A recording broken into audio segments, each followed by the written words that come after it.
Nirvana is referred to in the Buddha's teaching as dukkha nirodha, literary meaning cessation of suffering. In his first sermon called Dhamma Cakkappavattana Sutta, Buddha says,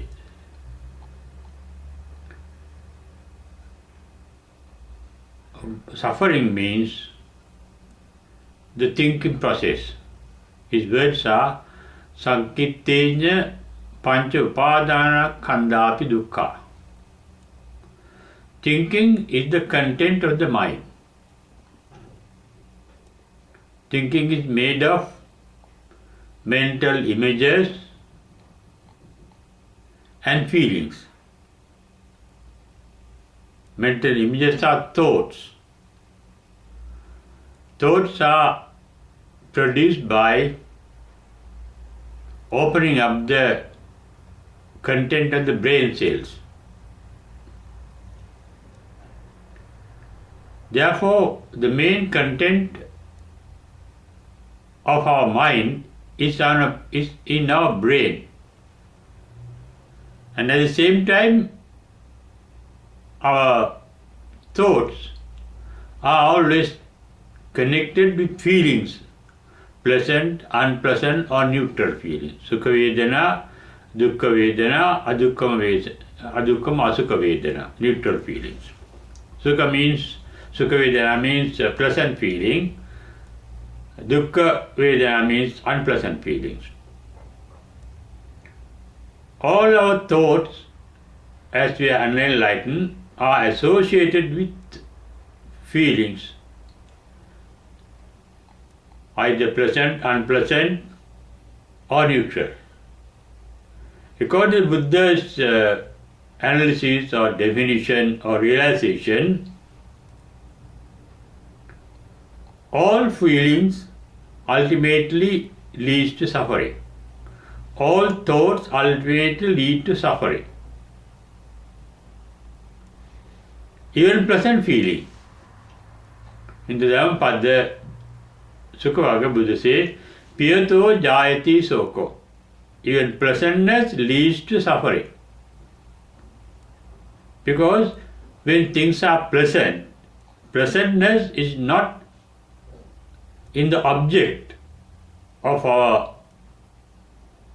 seeing, hearing or sensing by any sense organ. It is not in the content, but in the object. Not in the object, but in our mind, how we think of it. Whatever pleasant to us may not be pleasant to all beings. What are pleasant to others may not be pleasant to us.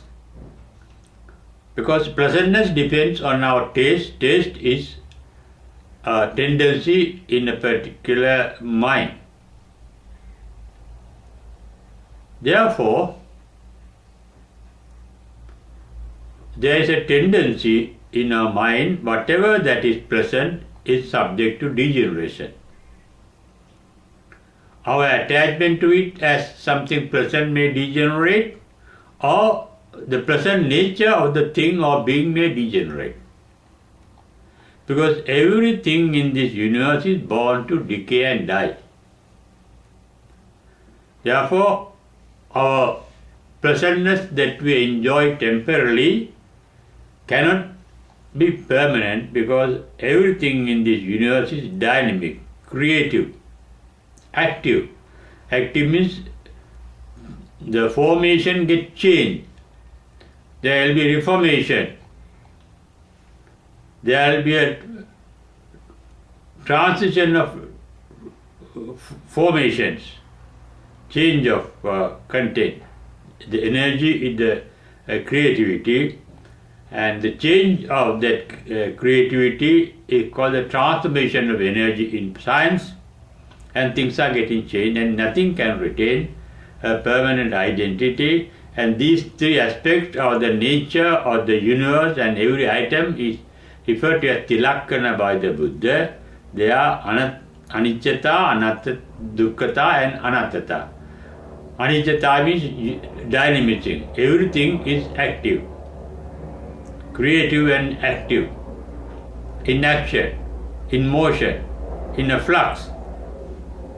And because of that creativity, because of that dynamism, things get changed and they are called dukkata, that nature. And because everything is getting changed every moment, nothing can retain a permanent identity. Therefore, the identities that are present may not be always present. They may lead to unpleasantness and they may lead to suffering. Thus, the entire content of our mind, according to Buddhism, is based on suffering. So nothing is permanent, everything is in transformation, and nothing can retain a permanent identity. Therefore, thinking of things and beings is a cause of suffering according to Buddha's first sermon called Dhammacakkappavattana Sutta, Sankittena Pancha Upadana Khandapi Dukkha. Thinking is the main content of our mind. And thinking is not alone, it is always ordinary thinking associated with feeling. Thinking and feeling. We think of things that we like, we think of things that we dislike, and we think of things that we don't know. Therefore, according to Buddha's definition, all our thinking is based on attachment, resentment and ignorance. Ignorance means not knowing things. Resentment means we want to get rid of certain things, we don't like it. Attachment means we want the continuity of the things that are present, but that can never happen because things are born to decay and die. Therefore, our thinking of things that are pleasant or unpleasant ultimately lead to suffering. In fact, thinking of things that are unpleasant is suffering by itself. We suffer because we want to get rid of the things unpleasant. Therefore, Buddha referred to the cause of mental suffering as referred to as dukkha samudaya, as tanha, the thirst for pleasure, the thirst for pleasantness, the thirst for enjoyment. Kama tanha means the thirst or the desire for sensory pleasures. We want to please our eye, ear, nose, tongue, skin, mind. Those are the main organs that we want to please. And that desire for to please them is called kama tanha. Bhava tanha is we want to please them, make them happy by certain form of things and beings. We have certain taste of our enjoyment. And the desire to enjoy things of our taste is called bhava tanha. We want it to happen in the way that we like. My child should behave like that, my wife or husband should behave like that, my parents should behave, the world should behave like that, and we have certain ideals. And we want to materialize the ideals. Materialization ideal means bhava tanha, the desire to materialize ideals. We have ideal husbands, we have ideal wives, we have ideal children, we have ideal friends, we have ideals. And we want to the manifestation of ideals, and that is called bhava tanha. At the same time, we have the opposite of ideals. We have ideal means we have discriminated them from things that we don't like. And always our mind is desiring not to associate things that are unpleasant. We want to associate things pleasant and we don't want to associate it unpleasant. And in those desires, we are ignorant of the real, actual nature of things. But in fact, the main nature of everything, as I mentioned earlier, is that they are dynamic, they are in a state of transformation, and they cannot retain a permanent identity. Therefore, both the pleasantness and unpleasantness are temporary, transient, they are changing. The feelings too, therefore, get changed. Those are the content of the mind, thinking and feeling. Enlightenment or the Nirvana means emptiness of the mind from its content, complete emptiness of the mind from its content. But really that empty mind is not the Nirvana. Nirvana is beyond the empty mind. The Nirvana is hidden behind the content of the mind that fills the mind. Once the mind gets free of its content, the mind is open to realize the Nirvana beyond it. Nirvana is covered by the mind. Mind means our thinking. We call our mind our thinking. Mind is not a stable thing, static thing. We call mind the consciousness, the awareness. Awareness is a faculty of the mind. Awareness is the capacity to know things, know the content of the mind, whatever that comes to the mind. Sensation. The enlightened mind is free from thinking, and that is why in the first sermon of the Buddha, first paean of joy, Buddha uttered that after enlightenment, his mind was free of thinking. Thinking ceased at the enlightenment. Visankara gatam citta. Thinking ceases because that mind is free from likes and dislikes and ignorance. That mind is highly sensitive, can be aware of anything, but it is free from likes and dislikes. Therefore, it is neither happy nor unhappy.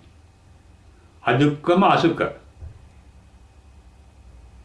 This enlightenment is possible, according to Buddha's teaching, in the fourth trance. One aspect of the fourth trance is when the mind reaches that trance, the breathing completely ceases. No breathing. That means the heart is not functioning. Lungs are not functioning. The heart is dormant, not dead but dormant. That is the difference between a dead body and a person in the fourth trance. Heart is there in a dormant state. The heart is sleeping. Sleeping from its content. And it is at that stage one can realize when the mind is empty from thinking, when the heart is not supplying blood to the brain. The brain is impossible to think. We think with the memories of the past recorded in our brain. Therefore, in the fourth trance, the thinking ceases. Feeling ceases. The feelings, the main center of feelings is our heart. Feelings are our likes and dislikes, based on our likes and dislikes. We like things that are pleasant because we are happy with them, we get attached to them. We dislike unpleasant things because we want to get rid of them. The feeling generates our likes and dislikes, and our likes and dislikes generate feelings. They are interrelated. One produces the other, and other produces the one that they are interrelated, interactive. In the fourth trance, therefore, there are no feelings, there are no thoughts. And that is the basic ground for enlightenment, to attain the empty mind. But empty mind is not the Nirvana. It is through the empty mind that we realize the Nirvana. That mind is relaxed and free. Therefore, Buddha has referred to emptiness as a quality of Nirvana. There are three qualities of Nirvana referred to in the Buddha's teaching, and they are called suññatta, animitta, apanita. There are no expectations, no wishes, no targets in the Nirvana. Animitta means it is not an object of the mind, it is not an object of thinking. It is not the content of the mind, it is beyond the content of the mind. That is why it has to be animitta. It's non-object, it's not an object of the mind, that is animitta. Suññatta means emptiness. But as I mentioned, emptiness alone is not Nirvana, but it is only the gateway to Nirvana, emptiness of the mind. Nirvana too is called empty, suññatta, because it is empty of everything that is material in this material world. It is free of time, because we are the four dimensions of the material world are made of space and time. There is no space in Nirvana, there is no time in Nirvana. It is called akaliko. Spaceless means anantam. Anantam sabbato pabang, but there is a particular awareness. We can't grasp what that particular awareness is. It is not the awareness of the mind, it is something beyond the mind. But it is empty of patavi, apo, all material elements, and empty of distance called space. In our mind we have a direction. Our mind sometimes get directed to the future, unborn future, or get directed to the dead past, or get directed to the living present. But there is no past, present or future in the enlightened mind. It is of a different dimension. No direction means no space, no content. When there is a content, the content must have a particular space to contain it. Now, for example, the chair in which I sit, it has a content and it needs a space to contain that matter of the chair. I myself need certain space for me to sit on the chair. Everything in this material world needs space, and everything in this material world needs time for continuation. But this continuity is a changing, it's a transformation. Transformation is caused to anything through a stream of time.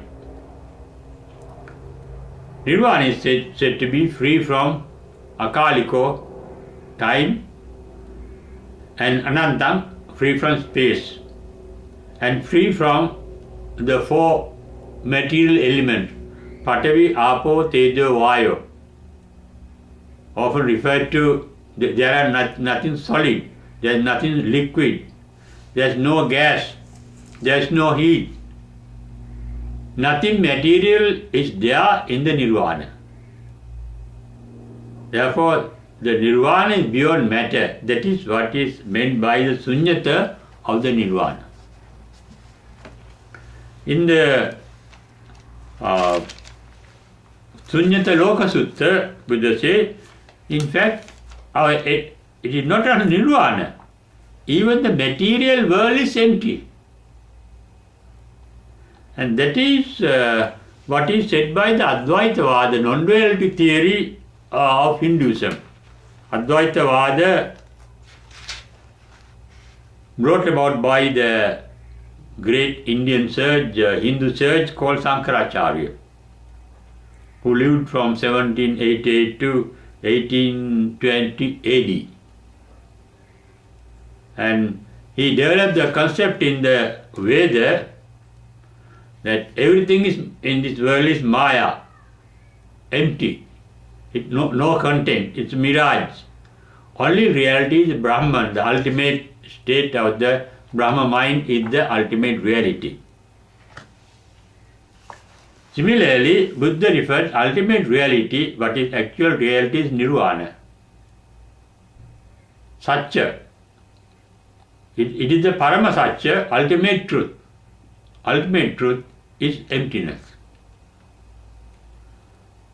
And in the Suññatta Loka Sutta of Samyutta Nikaya, in the single letter edition, the 4th volume, page 120.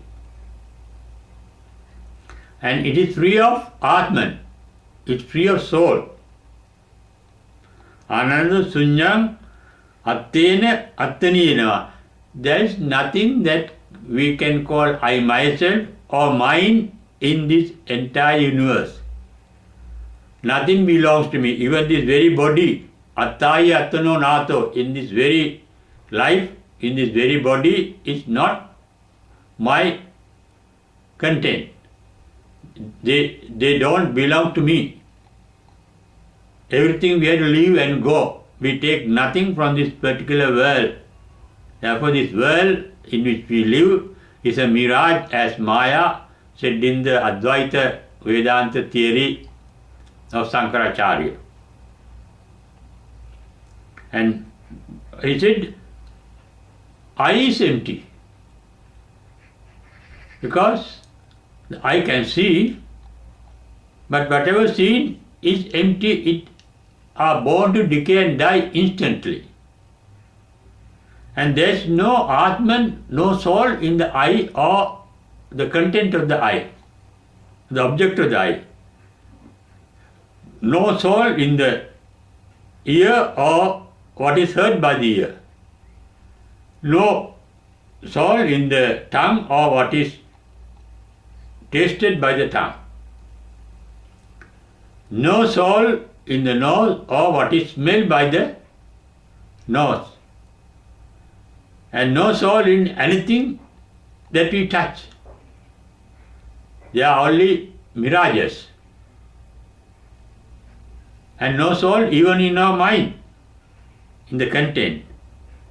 And that is why really observing one's own mind is the only path to enlightenment, to know the final truth of things. The same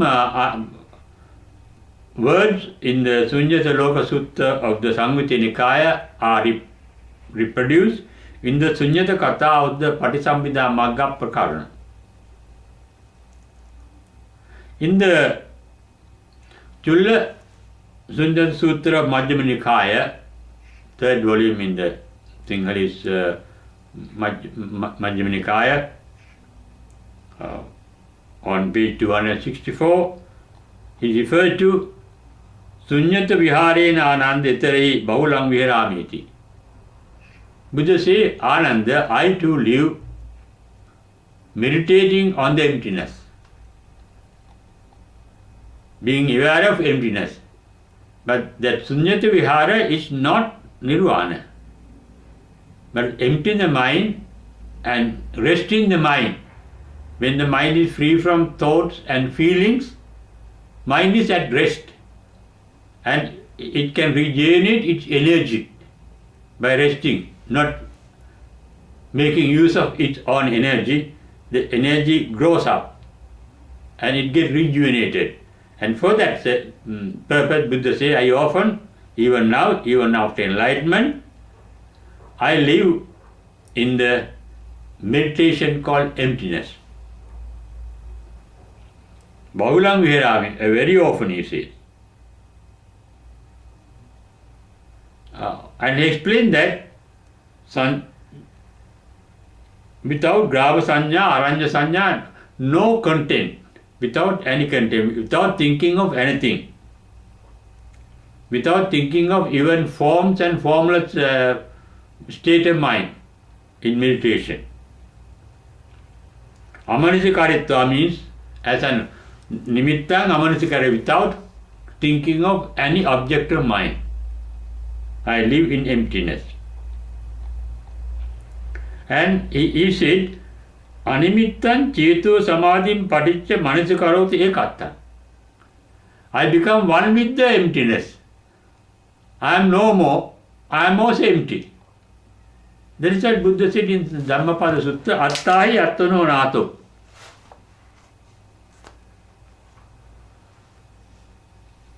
You are not available even for yourself ultimately. You have to give up yourself also. But you call yourself at the moment your body and mind are nothing. They are also suññatta, nothingness. We hold on to nothingness, imagining that they are I, myself, and my content. And he advised Reverend Anandosa in that Chula Suññatta Sutta, Tasmati Ananda, therefore Ananda, Parisuddham Paramanutram Suññatam Upasambhajya Viharati. Engage in the meditation of absorption get absorbed in the emptiness. That is the ultimate reality of this world. Get absorbed in it. Therefore, it is not necessary to be enlightened to get absorbed in the emptiness. Nirvana itself is emptiness. Not only Nirvana, in this very world itself is emptiness, according to this Buddha's teaching, because there is nothing that is permanent in this world. Everything is changing. That is why the Greek philosopher Heraclitus said, no one can cross the same river twice, or no one can step into the same river twice. When you step into the river once, and before you step into the same river, the river has gone down. So is everything in this particular world. Nothing has a permanent identity. That is called anicca. Yadaniccam in Yadanitta Sutta will say, Yadanittan tan dukkam yan dukkam tadanatta. Whatever that is dynamic, it's in a state of transformation, and when there is constant transformation, nothing can retain a permanent identity. That's the basic idea of that statement of the Buddha. In the Mahasuññata Sutta, that in the Majjhima Nikaya, volume 3, page 272 of the Sinhala Tripitaka, I see even Buddha's disciple Ganaramo and Ganarato, because human beings are gregarious. They get attached to live in the crowd, with the people, with others. They are gregarious by their instinct. And even those disciples who have the gregarious instinct born in them intrinsically, they also become lonely and live alone. Eko ganasma bhupakatto. They get separated from the crowd and they live alone, viharati, cetovimutti upasambhajya. Free from ceto, free from the mind. Free from the mind means free from the content of the mind. Mind means its content. Without the content, mind is empty. They live in an empty mind, resting. Cetovimutti upasambhajya viharati. Then he advised in the same sutta, Tasmati Ananda, Ajjattam Suññatam Upasambhajya Viharayati. I advise you to live in that trance of emptiness called Suññatta Vihara. In the Moggallana Samyutta, in the Samyutta Nikaya 4th volume, 490 page, Reverend Moggallana referred to his practicing of Buddhist meditation, and he said on the page 500 in that volume, he said, after practicing the 4 material trances and immaterial 4 trances forms, Rupavachara Dhyana and 4 Arupavachara Dhyana, that were available before the time of the Buddha, the 8 trances. After practicing and perfecting the eight trances, he used to get into this trance of emptiness, sabba nimittang amanasikara, without making any object, the object of my mind, without taking any object of the mind, without any object. Animittan cetovimutti samadhi upasampadya viharami. I too used to live in the trance of emptiness, without thinking of anything, not only thinking of anything, without being aware of anything, without being aware of even the emptiness. You can have the emptiness of the mind as an object of the mind, and here Reverend Moggallana had gone beyond that stage of taking the emptiness of mind as the object of meditation. And this shows we can empty our mind. It is the main advice given by the Buddha, and it is all Buddha's advice to empty the mind. First, empty it from its defilement. Sabba papasa akarana. Kusalasya upasampada. Gather the meritorious states of mind. But that content the mind is meritorious, pleasant. In fact, papa means, sabba papasa means, whatever that hurts the mind, whatever that makes the mind painful, get rid of them. Whatever that makes the mind pleasant, get into the mind. Or they normally can't. That means it's not getting down to the mind.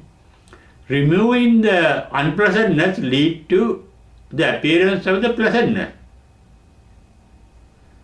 Remove the unpleasantness from the mind. Sabba papasa akarana.